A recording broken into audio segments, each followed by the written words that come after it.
பண்ணி போடுறாங்க. அந்த போடலாம் அப்புறம் மாத்தி வேண்டியதா. சரிங்க. இப்ப அதுல வந்து வேற என்னங்க நான் உங்கள்கிட்ட கோரிக்கை வைக்கிறேன். கோரிக்கை வந்து என்ன, நம்ம வந்து மாடல் கேஸ் தான் போட வேணும். ஆனா அது போட முடியாதுட்டாங்க, போடவும் முடியாது ஆக்சுவலா. சரிங்களா. அது வந்து போஸ்ட்மார்ட்டத்துல அவங்க போலீஸ்க்கு வந்து ஏதாவது ஆதாரம் இருந்தா கொலை வழக்கு மாத்துவாங்க. அதுக்கு முன்னாடி மாத்த முடியாது அப்படின்னு ப்ரொசீஜர் கிடையாது. சரிங்களா. அவங்க போஸ்ட்மார்ட்டம் வரைக்கும் அவங்க வந்து அவங்க இன்ஃபார்மிங் பண்ணி வைக்கிறதுக்கு அந்த இது கேட்கலாமாண்ணா? இப்போ சூசைட் அப்படிங்கிற மாதிரி இவங்க இதுலையும் கொடுத்துட்டாங்க. ஏற்கனவே ஒன்று வந்துருச்சு பிஎம் ரிப்போர்ட்டு. ஆமாண்ணா, பொண்ணுக்கு வந்துருச்சுங்கண்ணா. வச்சு நேற்று எரிச்சுட்டாங்கண்ணா.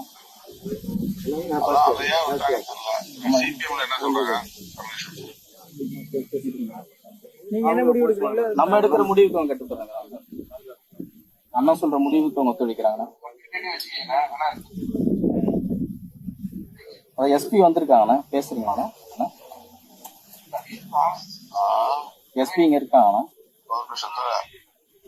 வயநாடுல ஒரு கேஸ், அது என்ன செய்யலாம்னு இருக்காங்க. அவங்க வந்து இப்ப 174 போடுறோம், என்னன்னா வாட்டர் கேஸ் பண்ண முடியாதுல்ல. பிஎம் ரிப்போர்ட் வந்த பிறகு போடுறாங்கறாங்களா? ஒரு பாடி எடுத்து போஸ்ட் பண்ண முடியல, எடுத்து வச்சுட்டாங்க.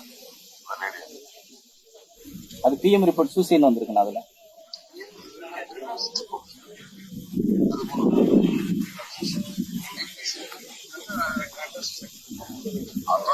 போட்டேன்.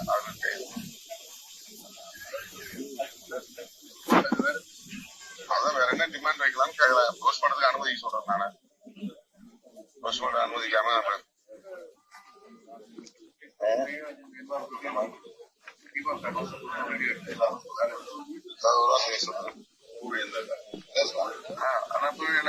வணக்கம் வணக்கம் வணக்கம். அந்த இன்வெஸ்டிகேஷன் ஸ்டார்ட் பண்ற நேரத்துல நம்ம கொஞ்சம் வந்து அதை டெக்னிக்கலா சப்போர்ட் பண்ண மட்டும் போதும். நம்ம வந்து பொலிட்டிக்கலா இப்ப நம்ம ஒன்றும் பண்ண முடியாது. சரிங்களா. ஃபாரன்சிக் எக்ஸ்பர்ட்ஸ் வந்து ஆய்வு பண்ண சொல்லுங்க. நம்ம நிறையவியல் அறிஞர்கள் இருப்பாங்க, அறிவியல் உதவியாளர் இருப்பாங்க, ஃபாரன்சிக் ஆபீசர் வந்து சொல்லிருப்பாரு. அவங்களை வந்து இன்வால்வ் பண்ண சொல்லுங்க. நம்பர் 1. ரெண்டாவது டீம் ஆஃப் டாக்டர்ஸ், அந்த அந்த வந்து ஃபாரன்சிக் டாக்டர்னு ஒருத்தர் இருப்பாரு. ஃபாரன்சிக் டாக்டர் அதுல வந்து அந்த மெடிக்கல் டாக்டர் ஒருத்தர் இருப்பாங்க. அது வந்து யூனிவர்சிட்டி மெடிக்கல் காலேஜ் தான் இருப்பாங்க. ஆமா, அந்த அந்த அந்த இதுல வந்து பிணக்கூறாய்வு ஃபாரன்சிக் எக்ஸ்பர்ட்ஸ் ஃபாரன்சிக் டாக்டர் இருக்கணும் அப்படின்னு சொல்லிட்டாங்க. டீம் ஆஃப் டாக்டர்ஸ், அந்த டீம்ல ஒருத்தர் வந்து ஃபாரன்சிக் டாக்டரா இருக்கணும். வீடியோ எடுக்க சொல்லுங்க. வீடியோ எடுக்க சொல்லுங்க. முடிஞ்ச பிறகு ஃபாரன்சிக் இது போஸ்ட்மார்டம் ரிப்போர்ட் முடிஞ்ச பிறகு பிரிலிமினரி ரிப்போர்ட்னு ஒரு ரிப்போர்ட் இருக்கும்னா, ரெண்டாவது வந்து ஃபைனல் ஆஃப்டர் விசாரணைக்கு பிறகு ஒரு ஃபைனல் ரிப்போர்ட் இருக்கும்.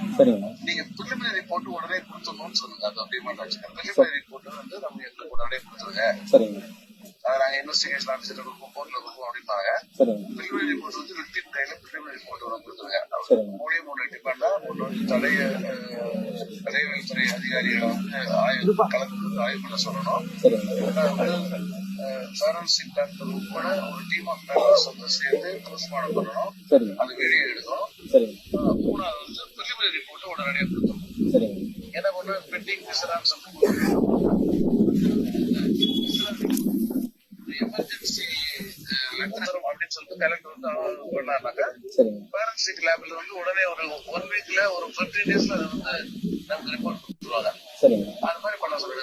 நம்ம போன்ல பேசிக்கலாம். அது வரைக்கும் பாடி இல்லப்பா. அது ஏற்கனவே பொண்ணுக்கு வந்து சூசைட்ல பிஎம் ரிப்போர்ட் வந்துருச்சுங்களா? சரிங்களா. இப்ப பையனுக்கும் அதே மாதிரி வந்துருச்சுனாக்கா பிரேதத்தின் அடக்கம் பண்றதா நாங்க வந்து இன்ஃபார்மிங் பண்ணி வைக்கிறதா. அடக்கம் பண்றதா சரியா வரும். வேற என்ன செய்ய முடியும்? சரிங்கண்ணா. அடக்கம் பண்ணிட்டோம்னா திரும்ப ரீபோஸ்ட்மார்டம் அதுல இருந்து ஃபாலோ பண்ணிக்கலாங்க. ரீபோஸ்ட்மார்டம் பண்றதுக்கான தேவையெல்லாம் இல்லையா? சரிங்கண்ணா. சரி. நீங்க வந்து இன்டர்னல் உண்டு, எக்ஸ்டர்னல் உண்டு, இருக்குதா இல்லைன்னு பாக்கணும். டிஃபென்ஸ் உண்டு எதனா இருக்குதான்னு பாக்கணும். பாத்துக்கோங்க. இந்த போஸ்ட்மார்டம் ரிப்போர்ட்டே ப்ராப்பரா வந்துச்சுன்னா ரீபோஸ்ட்மார்டம் தேவையில்லை. சரிங்கண்ணா. சரிங்க. சரிண்ணா. சரி, நன்றி.